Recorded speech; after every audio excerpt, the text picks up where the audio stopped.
Welcome to Mystery of the Soul, where curiosity meets spirituality. Are you curious about metaphysics, the mystical, and the supernatural? Would you like to learn how they are all part of contemporary spirituality?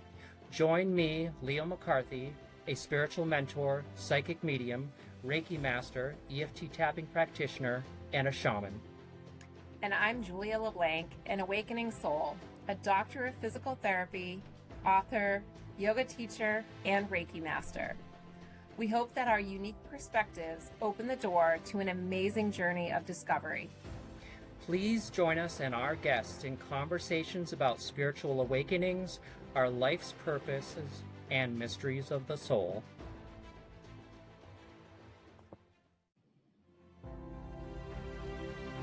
Welcome to Mystery of the Soul. I'm your co-host Leo, a psychic medium, a Reiki master, an EFT tapping practitioner, and a shaman. I'm joined by my good friend Julia, a doctor of physical therapy, yoga instructor, and Reiki master. Our podcast explores the depth of the soul, the spiritual, and the supernatural.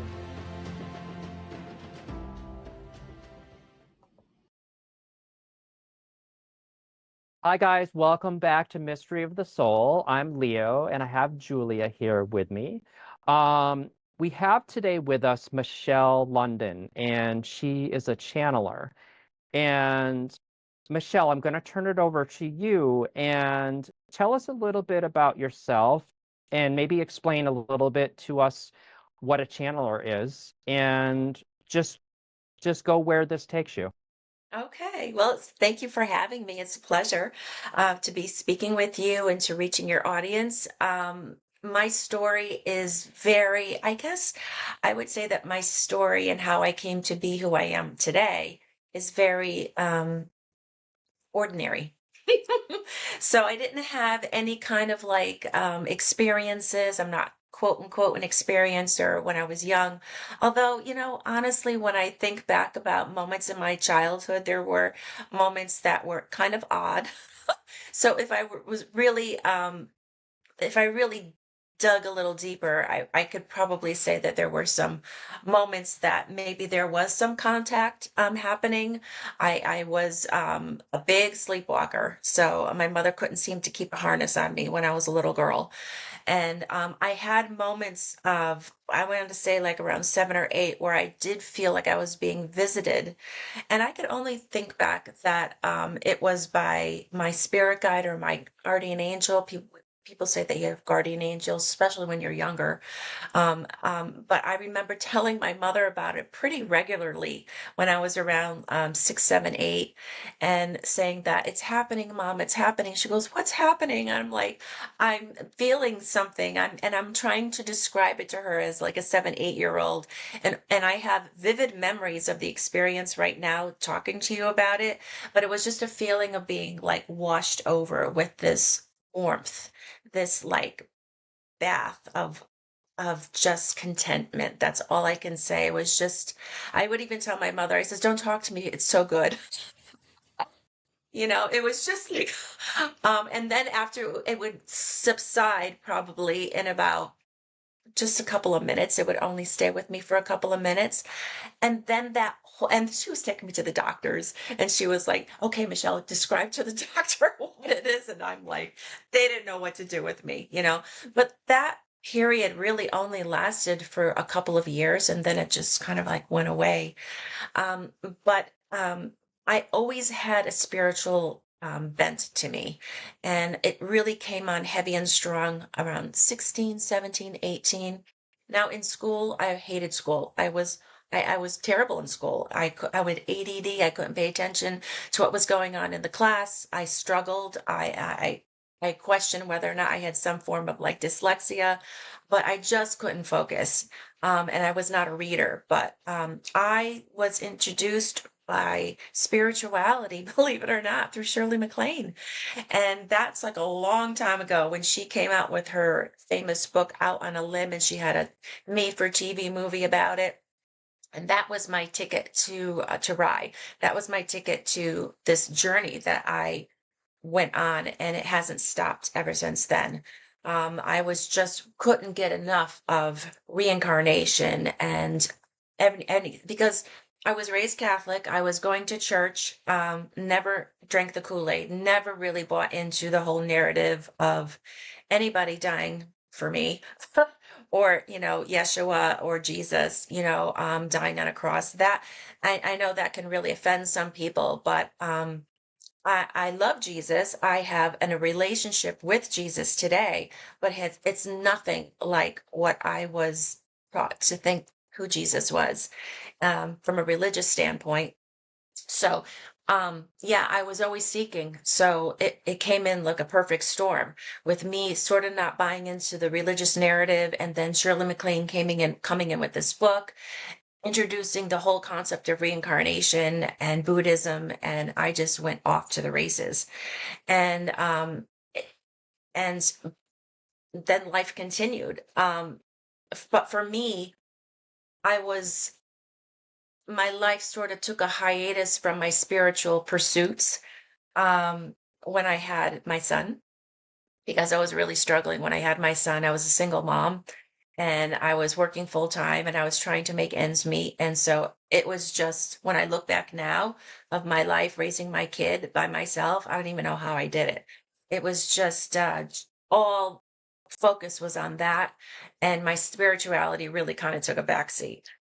But when my son graduated high school and he was in college and then COVID hit, and I know for everybody, COVID was really the great awakener for many people. It was actually a gift for me because it allowed me. And by then, by the way, I was in a place in my life where I was remarried and he was providing for me. And it is a very stable, loving, stable relationship. So, really, for the first time in my life, I was in a place where, um, I didn't have to fend for myself. I didn't have to worry about putting food on the table or paying the light bill. And this opportunity, and I was working full time, but because of COVID, I was given, like many people, the opportunity to step back from this hamster wheel that I was on with work and, household and husband and child and all of this stuff. And I went back into my spirituality and I finally had the time to revisit it. And it just came on like gangbusters. And that's when I decided during COVID that I wanted to get my Reiki certification. And I took it all the way up to, master, Karuna master, and all of that. And the Reiki actually, and people, I talk about it in my course, when I teach people Reiki, it really does open the doors to so much. You have no idea what can come into your life once you start working with that energy. And for me, and I'm going to backtrack here a little bit. In my mid 20s, I was introduced to somebody because I would periodically go to psychic here and there throughout my life. I would go to an astrologer here and there.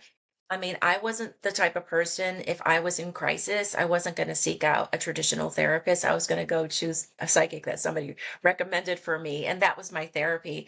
And I wouldn't really use it as a crutch. Might go to a psychic like maybe once a year. Like I said, if I was in crisis and I really needed guidance and direction.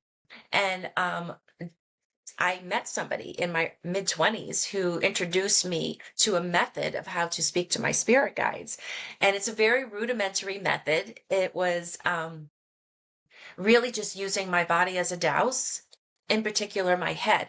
And I maintained that communication with my spirit guides throughout my whole life up until today. I can still do it that way. And the reason why I mentioned that is because it was just, like I said, very simplistic way of communicating with them. I was asking yes or no questions, and they were moving my head yes or no in response to my yes or no questions. And when I was speaking to my Reiki master teacher, when I was getting certified for Reiki, and I was sharing this with her, she goes, "Oh my God, Michele," she goes, "this is like, you have to understand that not a lot of people know how to do this, and this is really special. You should develop this." And that's what gave me the impetus to actually look for ways to channel, to seek somebody out to develop something that I've been doing. So, in a very simplistic way, I have been channeling, but I wanted to develop that more deeply. So that set me off on another, road to seek out somebody to help me open up these channels to my spirit guides in a more meaningful and a deeper way. And I found somebody, there's so much out there. When I was looking, there was like all these people who were offering these modules, but I didn't want that. I wanted like a real human. I wanted somebody to be, that I can connect with, live. And where I live, there's nobody doing it, even though I was well aware of channeling for many decades. And I actually listened to many channels. Lazarus was one of them back in the 1980s. I was a big Lazarus advocate. I had all of their literature and tapes and everything like that. But there was really nobody around me who was like talking this language, And so I found somebody online who has a school, and she's based out of Knoxville, Tennessee. I'll give her a plug. Her name is Rachel Chamness, and her school is called Sound Waves Heal. And she was the one that introduced me to channeling. And I will also add that, people who are channeling today, the well-known channelers, Daryl Anka, who channels Bashar, if you were to really listen to his early interviews, and he even talks about it today, that he started off like in a school, So some people, just like if you're psychic or something like that, some people are born intuitives or born healers, but some people go to school to learn how to do it. And I was the one who went to school to learn how to do it, and apparently so is he. But it's something and that I bring up because anybody could learn how to do it. If I could learn how to channel, anybody can learn how to channel. And all it really takes is a desire and the commitment to do it and the work. So anybody, like people say, you're born psychic, you just have to like learn how to open up those channels in order to, develop it. It's the same thing with trance channeling as well. Trance channeling is a way to remove yourself, to allow another entity by invitation to come in and to use your vessel, your body, to speak through you. Now, channeling has evolved throughout the years.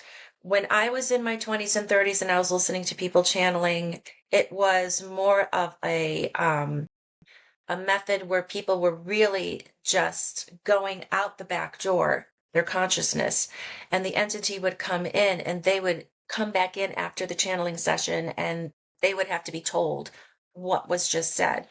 Today's channeling is so different because people who are channeling today are more of a conscious channeler, which is what I do. So I am there while it's happening. My consciousness is there while my guide comes in, Chow, when they come in, and I hear everything that's being said, but it's an energy shift for sure. I feel that the more that I do it, actually, the more of an intense energy it is that is coming into my being for this exchange to take place. So the ins and outs. So when they're first entering my body, it's a huge like energy bombardment, and when they're actually leaving my body, it's another huge departure. So it's the end caps, it's the book end caps, it's entering and leaving. It's like taking off on a plane and landing. It's those are the most points of the channeling experience that you actually feel the energy very intensely. But then as you're actually creating the space for it to happen, it's just the only way that I can explain it is just it's a trust. It's a trust where knowing that it is their energy speaking through my voice. And if I were to look back on some of the tapes that I did 4 or 5 years ago when I started doing this to compared to today, my cadence is different. My vocabulary is different. The looks on my face, my expression is different. So this channeling that I've been doing for the past 4 or 5 years has grown and evolved, and it will continue. If you were to look at other people, like I said, Daryl Anka, who channels Bashar, and to see his old videos when he was channeling this entity, this Asasani, you can see the difference in the growth that he has developed with this exchange. So much so that I feel like when you actually listen to some channelers like Daryl, that And also Lee Harris is another one that comes to mind. These channelers, they are they might be leaving their consciousness to allow Bashar or to allow the Z's to come in and channel through them. But when they are not channeling and when they are speaking, the channeling is still there. And the reason why I bring this up is because that's how it was for me when I wrote my book. So when I wrote my book, I was channeling Chow through me as I was automatically writing my book. I felt their energy, I felt their presence. And what I would do upon writing my book, I would just go into a very brief, like centering and, pause, just, as I would do when I would channel them in and feeling their energy enter me. And then I would just start writing. And that was my process. So I know that they were there throughout the whole writing process. Did I have writer's block occasionally? Yes, because when you're channeling, and when you learn about this, it's sort of like a wave. Sometimes you're riding the wave and you're 100% synced with them, and other times you're coming off of a wave and you're pulling away. And so it's a dance, between you and the entity that you are collaborating with during this channeling process. And I know that was a really long-winded answer to your question. I was going to say, Michele, can you just tell everybody a little bit more about who or what Chow is? Okay, so Chow is my spirit guide. He is what I would consider my partner guide. And I learned throughout my schooling of channeling, and I did it it was a really intensive 2-year channeling school. I did it for 2 years, every Saturday for 2 years. During that time, I was not only channeling Chow, I was also channeling different deities and entities that I asked to come into my presence. But I felt a deeper connection with Chow. I felt that they came here, or our synergy, our reason was more profound than the other spirit guides or entities that I was calling in. There was more of I guess you want to say, an agreement, that I feel like there was an agreement that was made before pre-birth that we were going to work together. And it was really only a matter of for me to wake up to that realization and invite them in for this collaboration. If I didn't, it's all synchronistic when you think about it. If I didn't do my Reiki tutelage and my Reiki certification, I wouldn't be introduced to channeling. If I didn't actually followed my knowingness and instinct and actually sought out a teacher, I wouldn't be introduced. I don't know if I would be introduced to Chow in this way. But they are my partner guide, meaning that I believe that we have different partner guides throughout phases in our life. And I had different partner guides in my youth and in my 20s and 30s. And now I feel like Chow is my partner guide, was waiting in the wings for me to invite them in for this collaboration. And they are a Mantis being. So that kind of freaks people out because that's very exotic. It's not like, I've always had a predisposition and a propensity, an alignment with galactic UFOs, beings, anything like that. Fascinating to me. And during my reading and research and obsession with learning more and more about who I am as a soul, as a being, as a consciousness here on Earth, why I'm here, the more I was gravitating towards this alien ET-esque kind of affiliation. And when I was reading all the things that I was reading, like Dolores Cannon and everything like that, Lisa Royal Hall, just to name a few of these people who were inspired me, I came across as Mantis beings. And the way it was introduced to me, I was so like, oh, they're fascinating. Like, I love them.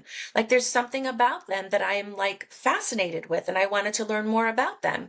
And so before I even took this channeling course, I knew that I was going to connect with a Mantis being. I just knew it.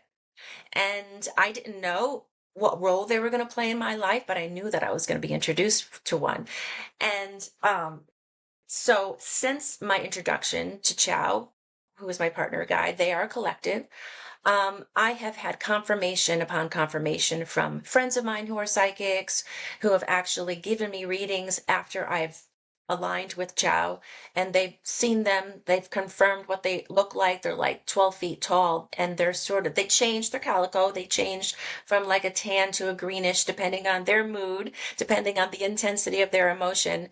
But mantis beings in general are very ancient. From a galactic standpoint, they are what I would consider part of the founder race.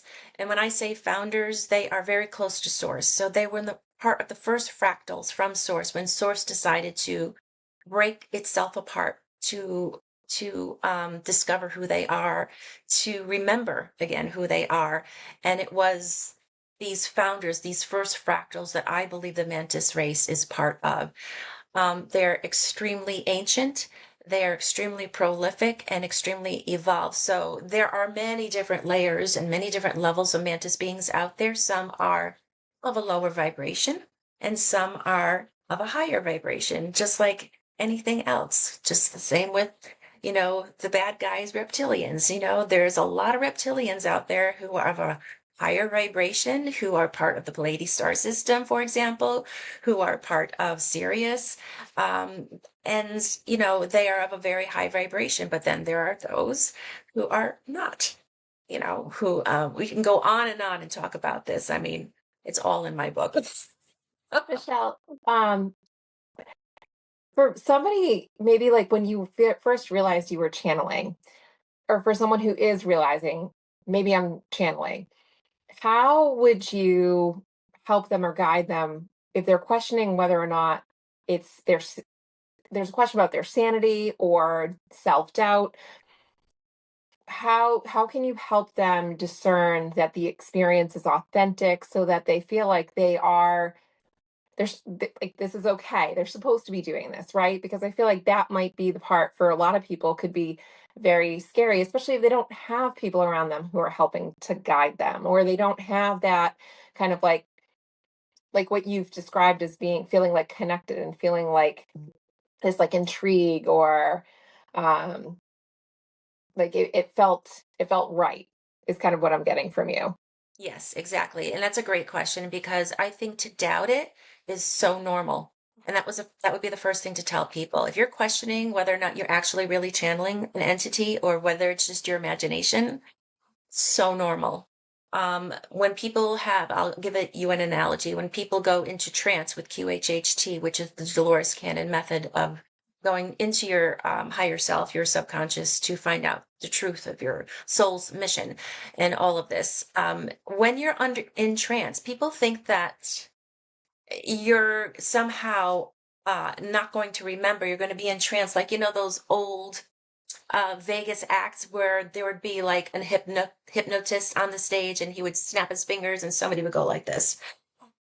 It's not like that. When you are in hypnosis and when you are in trance, you are fully conscious, and you have to learn through your process, and doubt is all part of the learning process, to trust that it's not your imagination, that it is really a connection that you are making.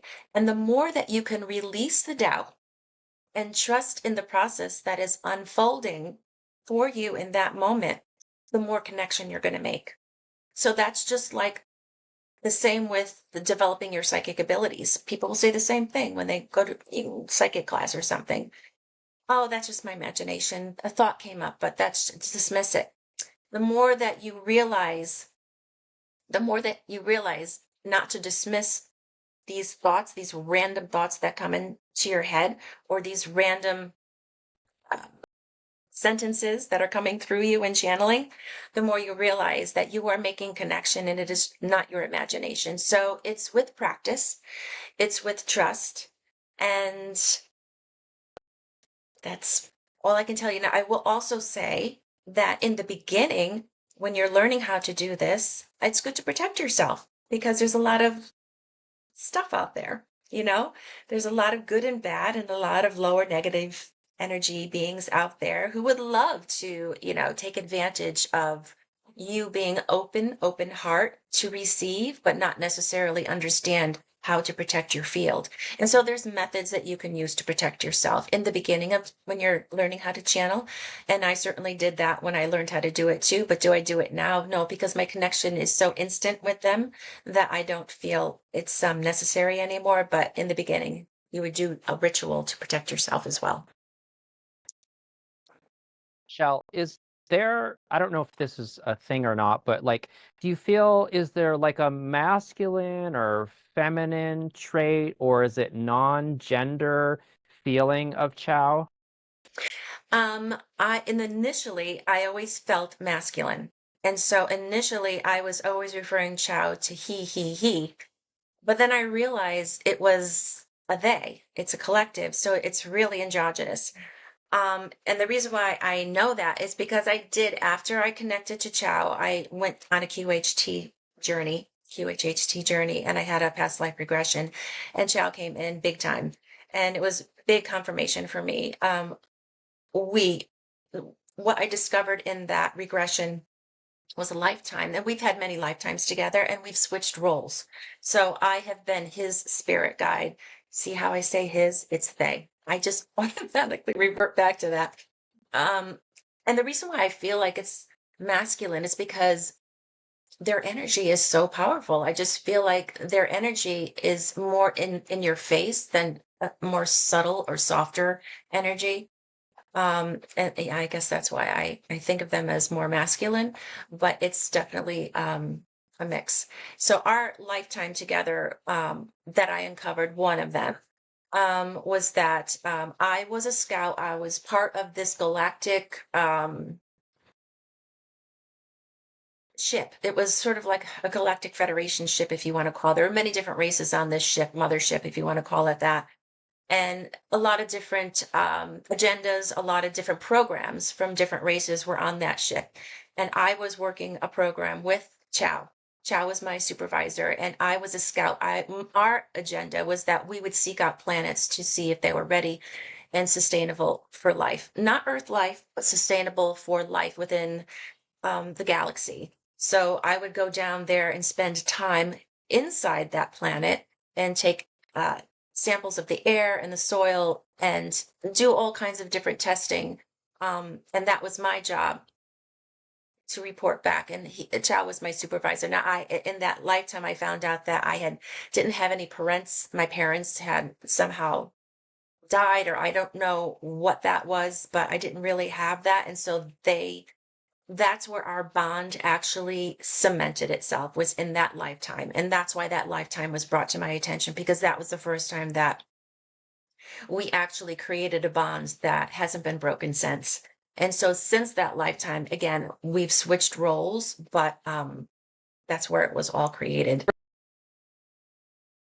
What do you think are some of the biggest misconceptions about people channeling or having intuitive gifts?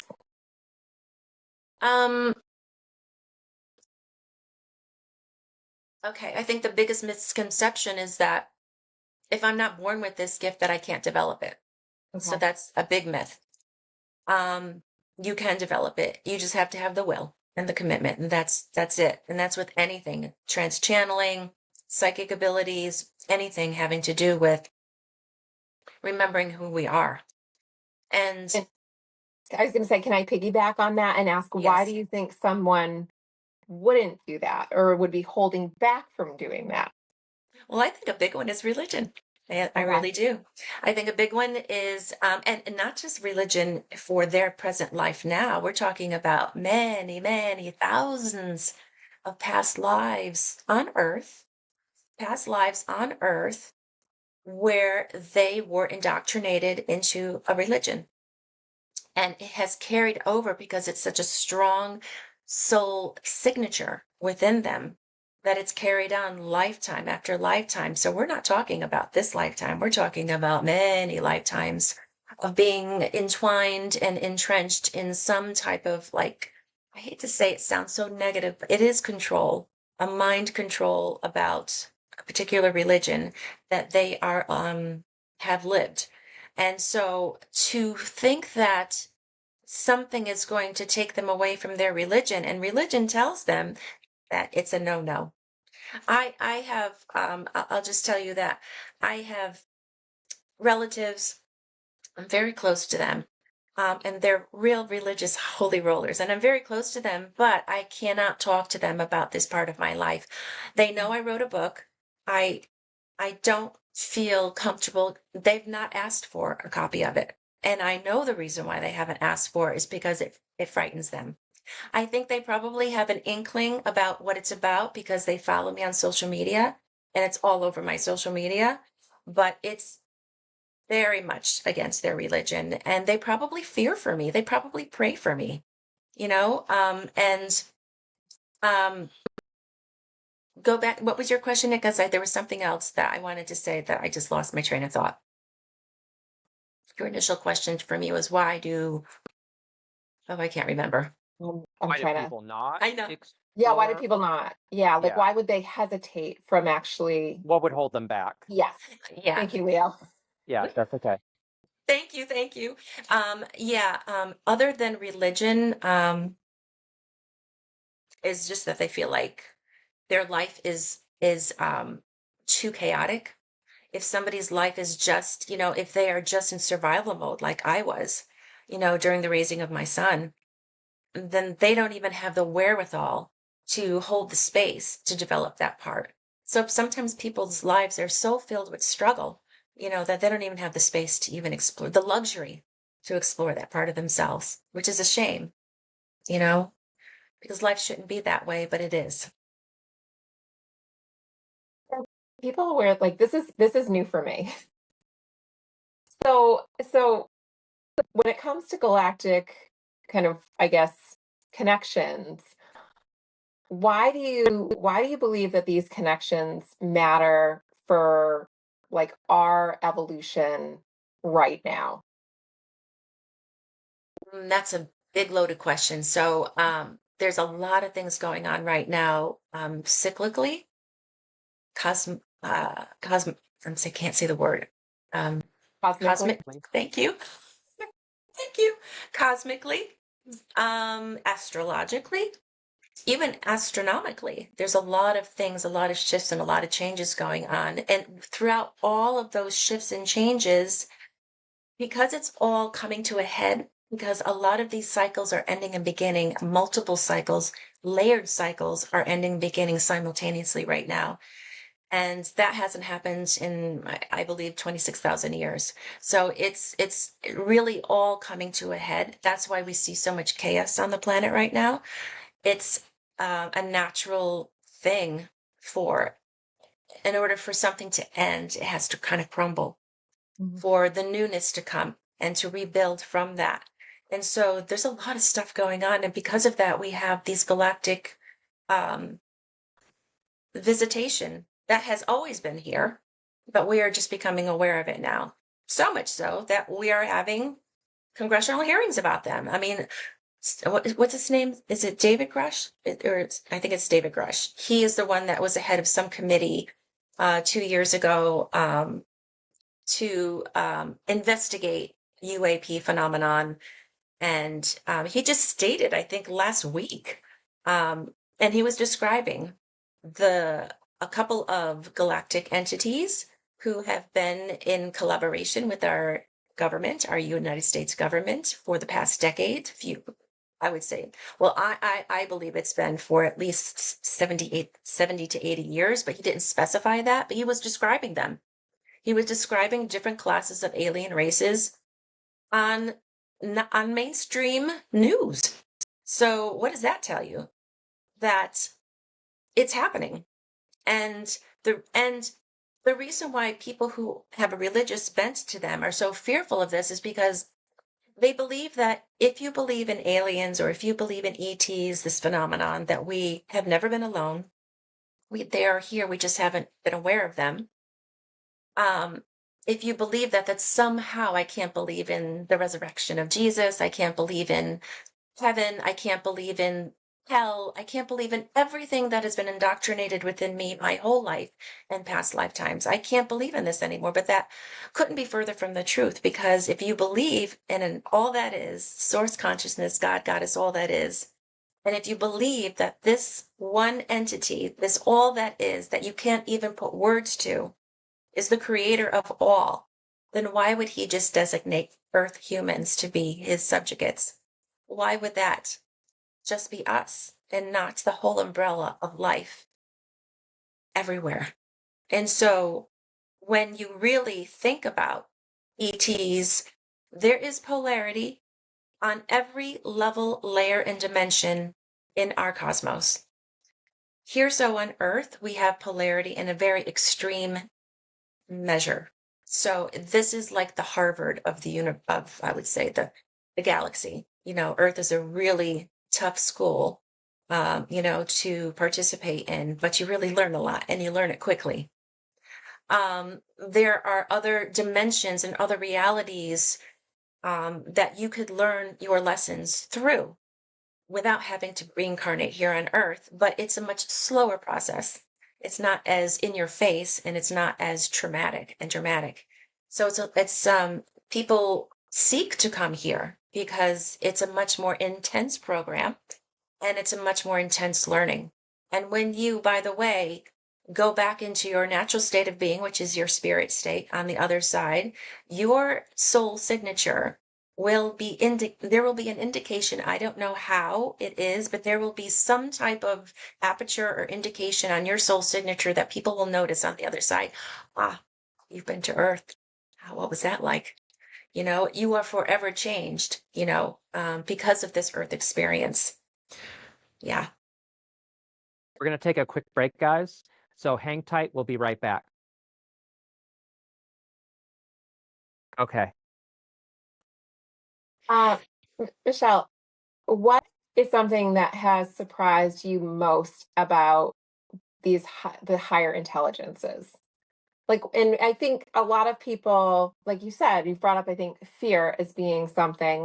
What's something that has been like a pleasant surprise for you that I think is important for people to hear about? I just feel like it's what you bring into it. So if you are operating from a higher frequency, a higher vibration yourself, you're only going to attract like souls, like frequency, like entities into your area, into who you are. If you are fear-based and you are superstitious and all of that, judgmental, if you are intolerant, all of that, and you live your life in those terms, then you're going to attract the dark energies. You're going to attract the entities that prey upon that. And there is a lot out there. So I would say that my biggest aha, learning about all these galactic beings out there, is that there's not a one size fits all. They're not all bad and they're not all good. Discernment is the name of the game. And so when you are really exploring this realm, understand that all the variations that you see here on Earth exist on higher planes as well. But as long as you are operating from a state of well-being, high frequency, high energy, positivity, compassion, kindness, love, that's what you're going to attract. And those other dark entities from the other realms are still there, but they don't have an effect on you. They're just there. And I'll give you an example. You walk into a room where you have family members that you have history with, and every time you're with that person, they're just like a Debbie Downer, in Saturday Night Live, Debbie Downer, and it's just they're always going to be that way. But if you walk into a room and they're there and you're coming from a high frequency, you can see them, how they operate. It has no effect on you. It just doesn't have any effect on you. And I don't know a lot about this, but I know I've got some people that I know who've talked about the Akashic records. Can you speak to that and kind of how that ties into all of this, and maybe give a little bit more of an explanation for people like me who don't understand the whole? I'm going to tell you, I love that question because my understanding of the Akashic records is constantly growing and evolving. Like if you asked me what they were 5 years ago, my answer would be different than what I'm going to give you today, because it really is just growing and changing, because I think it's such a vast concept. It's such a vast construct. So my understanding of the Akashic Records is that it's a library, a holding place. It's a field. It's not necessarily a tangible place where you walk into a building, although you can manifest it that way if you wanted to, because we're that powerful. But it is a field. It's a field of energy that holds information, not only of every soul, every spark of life that has split from source, all of their experiences, all that information has been stored and recorded in the Akasha. But we're talking about information on planets, the consciousness of planets, the consciousness of stars, the consciousness of other universes, all of it. It's all there. Now, do I know where it exists? I mean, I've heard people say that it exists, and I don't know if I necessarily believe this. In fact, I probably don't. I've heard people say that it exists in a nebula or close to a nebula within the Orion star system. There's a big nebula near the belt stars that you can see, which is really not even in the constellation, but you can see through it. That's why they think it's a part of the constellation. And that's somehow where it's like a portal or a gateway to the Akasha. But I don't think I believe that. I believe that it is a field of energy.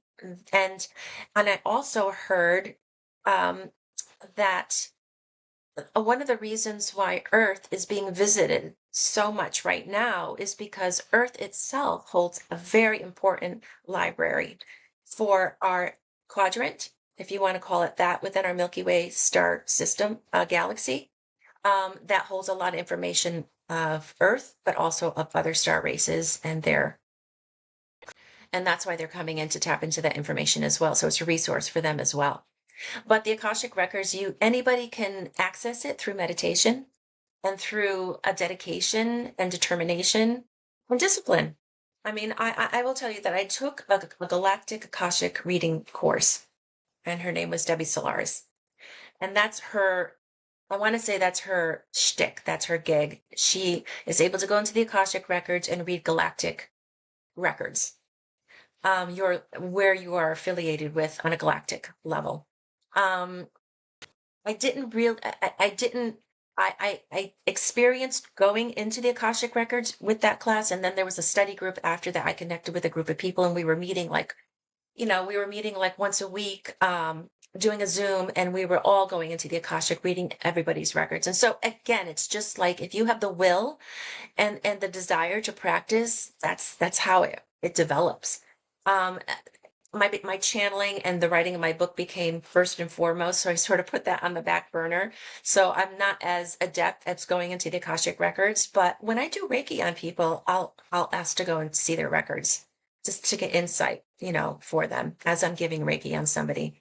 But anybody can have access to it. There are gatekeepers that prevent negative entities from going into the records or somebody's records and manipulating timelines and doing things like that.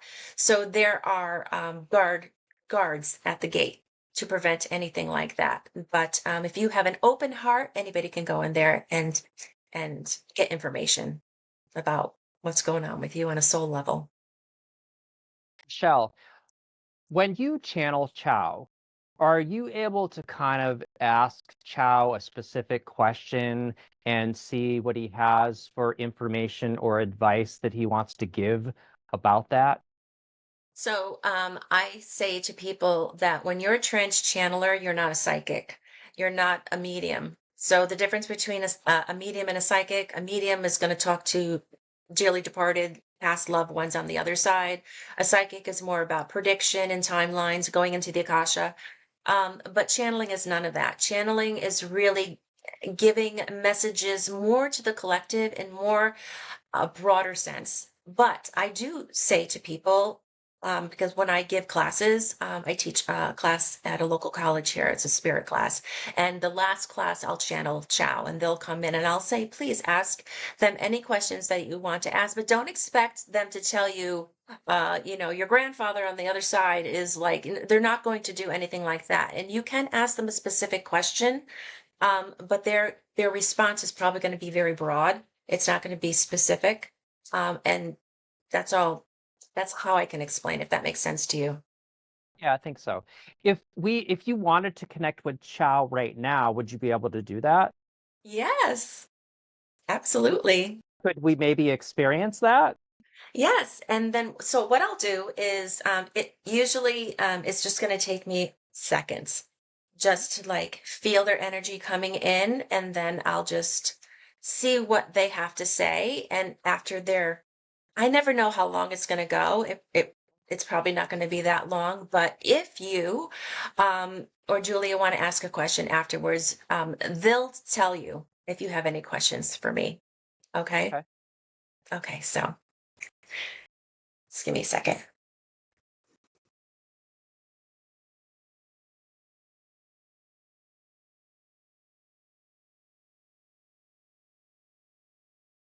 Yes, yes, yes, we are here. We are here. We are delighted to be connecting to you and your viewers, your audience of like-minded souls who have come here at this particular time to uncover who they are, to remember who they are, their true essence, and why they came here to awaken from the lies, from the manipulations, and from the patterns, the old narratives, the old stories that they have been telling themselves.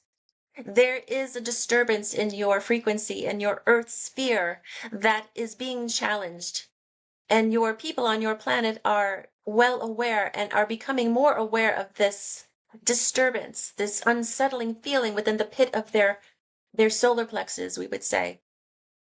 And this is because of the shifts that are occurring right now on your planet. Your people, you are waking up. Those who are listening to this podcast are most definitely waking up to who they truly are, their magnificence, their multidimensional beingness of who they are. For they are so much more than these physical bodies. They are so much more than this one life that they hang so much importance on.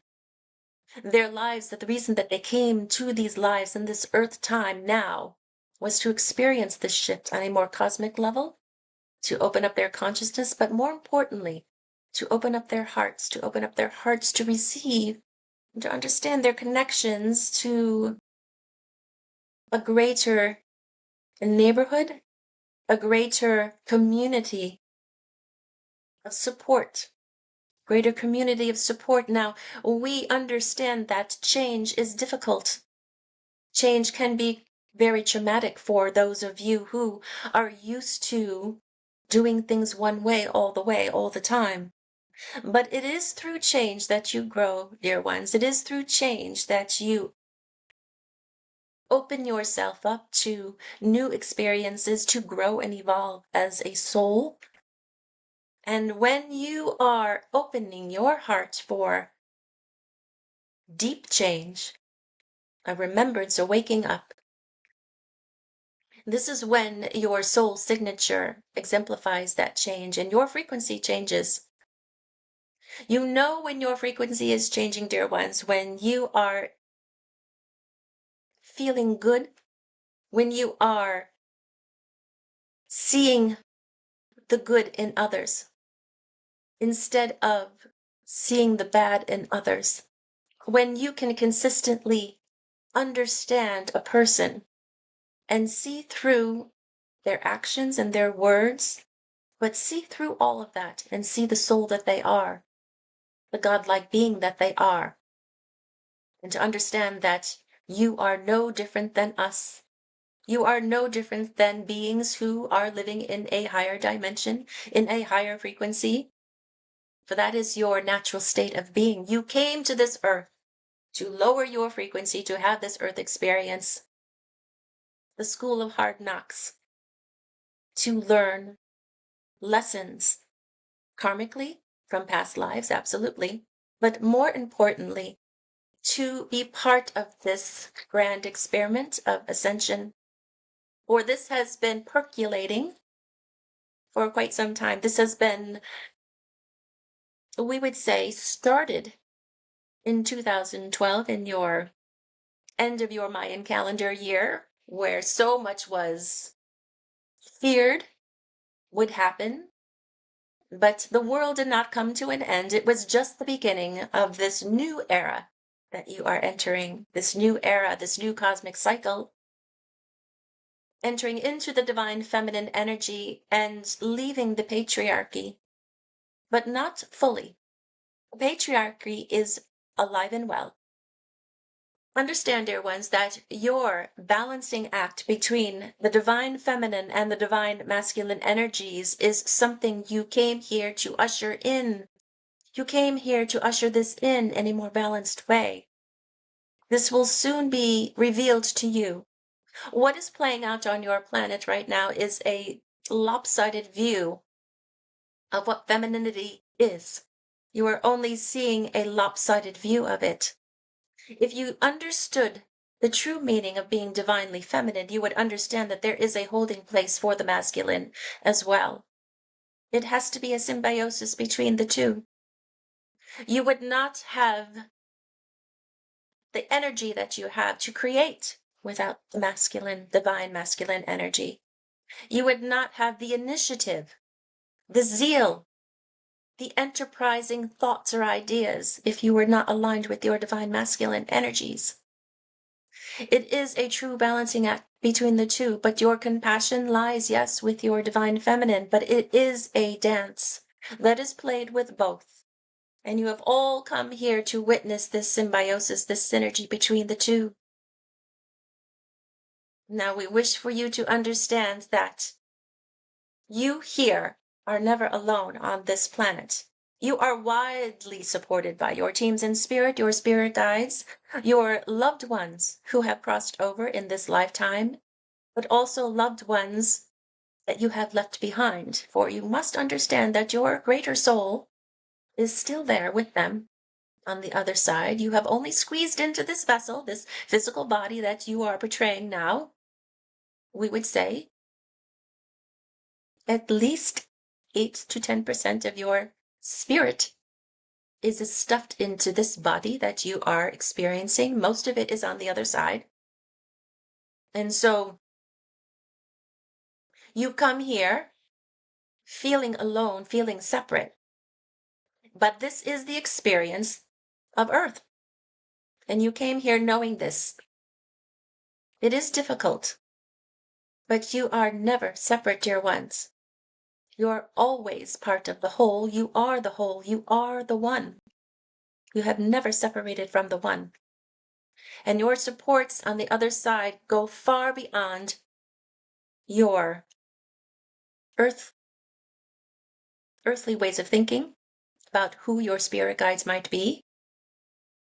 Many of you have had experiences with galactic realities, realms, and planes of existences, affiliations with different star races, different star beings, and they too are here supporting you in this life. And this is the message. This is the message that is important for all of you to know, that you are not alone. You have never been alone. Your galactic brothers and sisters are waiting in the wings, so to speak, waiting for you to embrace the love and the support that they are offering you. So open up your hearts, spend time in meditation, in dreaming, knowing that you are being visited, you are visiting, you are learning so much in your dream state, in your meditations. And this is all waking up to many of you.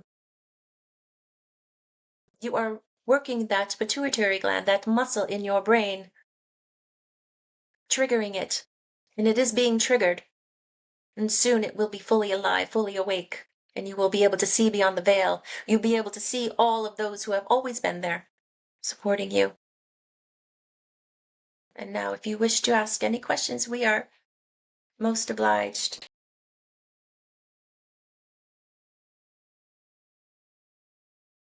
Do you have any advice with the state of the world of how we can go through these times and work through the difficulty? It is most difficult. We would agree with you, and we would say the best approach for all of you is to understand that what is happening on your planet right now, the chaos that you are witnessing, listening to on your news programs and your social media algorithms, all of it is necessary for the shift to happen. It is all being played out as it should be. So, become the observer. Do not take sides. Be the middleman. Be the Switzerland. Be the observer of your life. Be the observer of your world. And understand that what is happening is necessary. There are no accidents. All is happening in its proper order. And if you can remain in a higher frequency state during these tumultuous times, this will keep you on the higher timelines that you would desire to experience. There is a split happening ever so slowly on your world between the old earth and the new earth. It is happening very gradually, but there will come a time in the not too distant future where this split will be more abrupt. And when this happens, you will know without a shadow of a doubt that you are not alone, have never been alone in the cosmos. It will be something that your leaders will not be able to deny. And when we say leaders, we are talking about people, shadowy government figures who are not in the limelight. You do not know them, but they pull the strings. And they will be taken down from their throne when this abrupt shift occurs.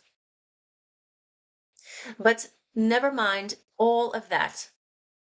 Stay within your high frequency of resonance, be the observer of your life, and do not take sides.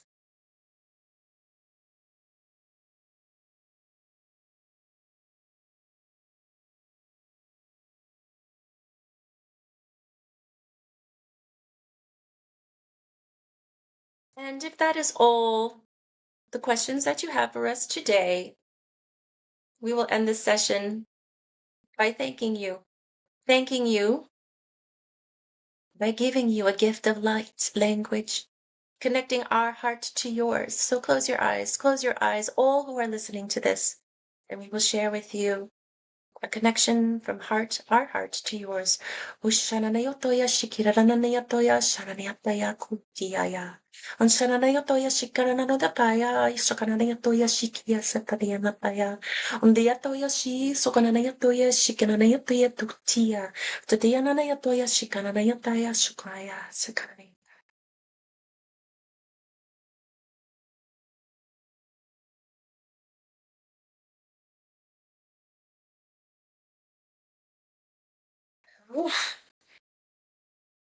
Okay. Whoa. That's like really dizzy for me. I And I'm have to sweating. say, Chow is a big energy. I was feeling in my solar plexus, like an intensity, like I feel when I'm getting ready to go do like a gallery style reading with Really. tons of spirit waiting to connect. It was that big. And it's so interesting that you say that because I feel the exact same way. In fact, my publisher for my book, her name is, the publishing company is Sacred Dragon Publishing, and she only works with authors who are writing books in spirituality. Okay. And so she has published other books, other channeled books. So when she came to start working with me, and she's like, I gotta tell you, she goes, I'm just really not used to this. It's just very like strong. It's like very abrupt. And I've never experienced this before because usually when people are channeling their guides, it's very la la la la la. But Chow, it can be very, very much in your face sometimes. So yes, I agree with you. They have a very strong It presence. wasn't intimidating, it was just very strong. Yeah. It's like a big presence. Definitely. Well, thank you for channeling Chow for us. No, you're welcome. It's my pleasure. I'm a little overwhelmed right now. Let's In all like the just most take a positive collective deep way. breath, right? Like the most positive way. It's I have like it's almost like I tell people it's like if you need like a piece of my light, like I'll share it with you. Mhm. And like that just completely reignited my light. Oh my God, you're going to make me cry. Thank you so much. I'm so happy that happened for you. Thank you. Yeah, Thank it was you. a powerful experience. Well, see, that's really, with the book, I mean, that's really what I wanted. I didn't want it to just be a read. I wanted it to be an experiential process for people who are actually reading the book. Throughout the book, there's a few guided meditations, but it's filled with each chapter has like an exercise to cement what the teachings were with each chapter. And I have to tell you that even when I was channeling the book, there were moments where I just had to put it down and I just had a bawling fit. You know what I mean? I was just like so connected to the words that were coming through to me on my keyboard. It was just crazy, and even my publisher said the same thing. And like she would say to me when she was editing one particular chapter, she's like, I gotta tell you, Michelle, she goes, but it just like made me break down, but that's really what I wanted it to be. That's what we wanted it to be. We wanted it to be not just a read, but it to be a full-blown experience of feeling their energy. Michelle, how do you think healing one person can create a ripple effect throughout the collective? Well, that's just physics, right? I mean, I just feel like it just takes one person just to pay it forward, and then that person pays it forward. And that's how the ripple effect. So that's why everyone tells you, you look at the world and it's so chaotic and it's such a mess, right? How can one person make a difference? Well, they really can. And every spiritualist will tell you this. They'll say, just pay attention to your own life. But how can pay attention to my own life change the world? But it does, because it's one person at a time. Because if you pay attention to your life, what's happening, not everybody else's life, what's happening coming out of your mouth, your actions, that changes people around you. And sometimes it it will make people want to leave you because they can't align with your higher frequency. They're just not there yet. And let them go off and play out what it is that they need to play out for as long as they need to play it out without judgment, you know? So once you start paying attention just to your life and your experience here, it's going to change the people around you, and that's how you change the world.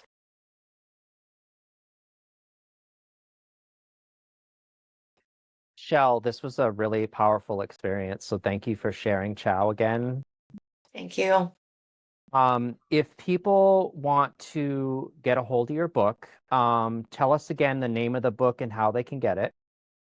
Thank you. The name of the book is Songs of the Mantis, Light Codes for Earth's Ascension, and it's available on Amazon, Barnes & Noble's online, bookshop.org, and also on my website. And my website is michelelondonchanneler.com. That's the website for the book. Can you tell us the website for your services?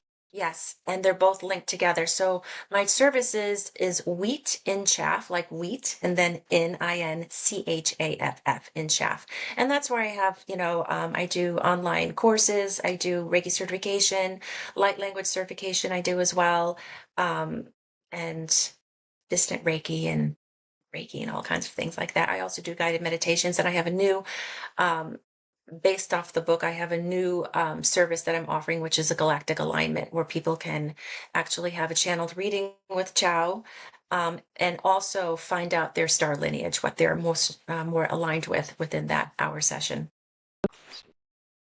Michelle, if you could give this to our listeners, I'm going to ask you to finish this sentence. The mystery of the soul is.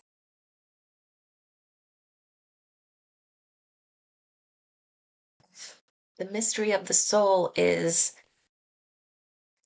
I mean, my instinct is saying there's really no mystery, is that we've just asleep to it.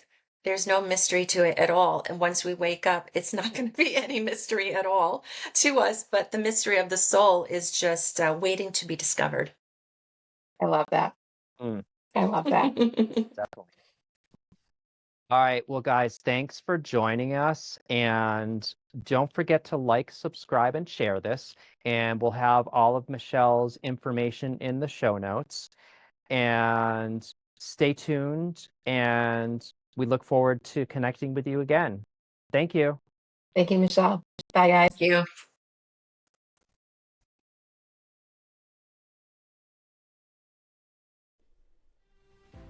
And to our listeners, if something stirred in your body, your breath, or your awareness during this conversation, trust that. Healing doesn't always arrive as answers. Sometimes it arrives as resonance. And if you want more information on Mystery of the Soul, go to our website at www.mysteryofthesoul.com. And if you're interested in more about Leo's services, go to his website at www.leojmccarthy.com, and you can always book a free discovery session with him. And if you're interested in the services that I'm able to provide, please visit arisewithjulia.com for any information about Dr. Julia LeBlanc. This has been Mystery of the Soul. Until next time, stay curious, stay embodied, and keep listening.